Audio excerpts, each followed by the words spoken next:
Welcome back to my YouTube channel Kautilya classes गोरियागोट्ठी। चलिए आज हम लोग जानने वाले हैं फसल चक्र के विषय में। ये काफ़ी इम्पोर्टेंट पॉइंट है। मैट्रिक के जो भी स्टूडेंट इस बार एग्ज़ाम देने वाले होंगे उनके लिए बहुत इम्पोर्टेंट है। ये 100% एग्ज़ाम में आएगा। तो चलिए इसके लिए हम लोग जान रहे हैं कि फसल चक्र क्या होता है। ये हर समय पूछने वाला क्वेश्चन है, ये हमेशा पूछते रहता है। तो चलिए लेट्स स्टार्ट।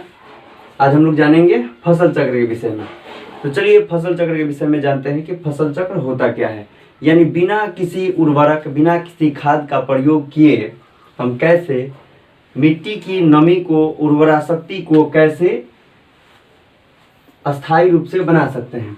तो चलिए सबसे पहले जानते हैं कि मिट्टी में सबसे अधिक क्या चीज़ पाया जाता है। कोई भी पौधा अगर आप लगाते हैं, किसी भी पौधे को आप लगाते हैं तो उसके लिए आपको यूरिया डालना पड़ता है। तो यूरिया जो होता है उसमें 46% जो होता है वह नाइट्रोजन होता है। ये चीज़ आप उसके पैकेट पर भी देख सकते हैं, हमेशा लिखा रहता है कि 46% नाइट्रोजन, यानी 46% नाइट्रोजन होता है।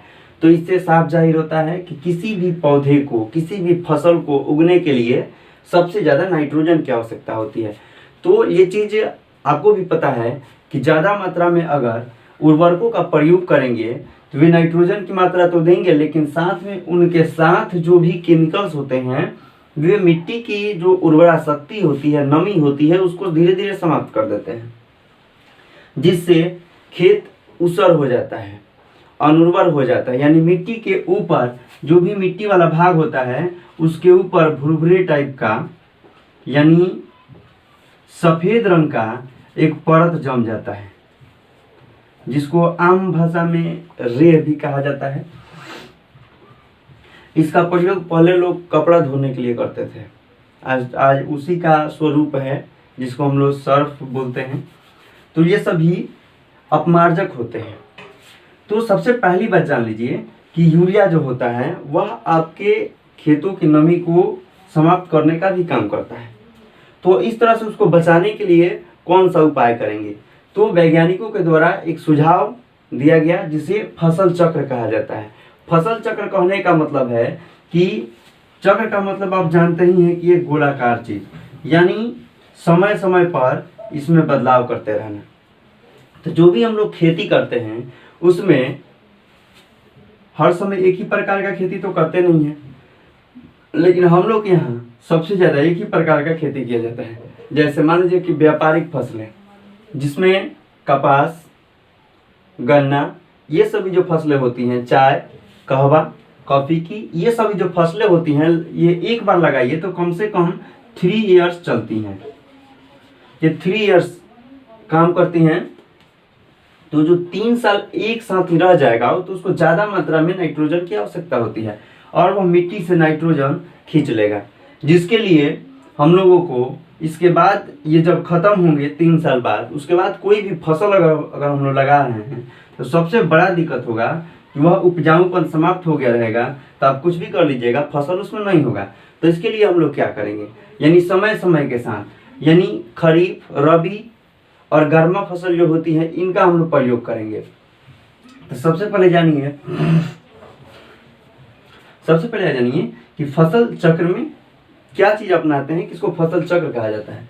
तो सबसे पहले हम लोग करेंगे कि वर्ष में एक बार दाल की खेती करेंगे। अगर एक वर्ष में एक ही निश्चित कृषि भूमि में अगर आप दाल की फसल उगाते हैं, दलहन खेती करते हैं, तो इसके लिए सबसे बड़ा चीज़ होगा कि ये नाइट्रोजन को ऑब्जर्व करने का काम करते हैं। ये नाइट्रोजन को संग्रहित कर लेंगे, सुरक्षित करके मिट्टी के अंदर रख देंगे। तो मिट्टी के अंदर कैसे रखेंगे, तो चलिए इसके लिए अब हम समझ रहे हैं। जो पौधे की जो जड़ें होती हैं, जो भी जड़ें होती हैं जो मिट्टी के अंदर होती हैं, तो सबसे बड़ा चीज़ जानिए कि सभी जड़ तो सभी पौधे में होती हैं, लेकिन सभी पौधे में नाइट्रोजन को स्टॉक करने की क्षमता नहीं होती है।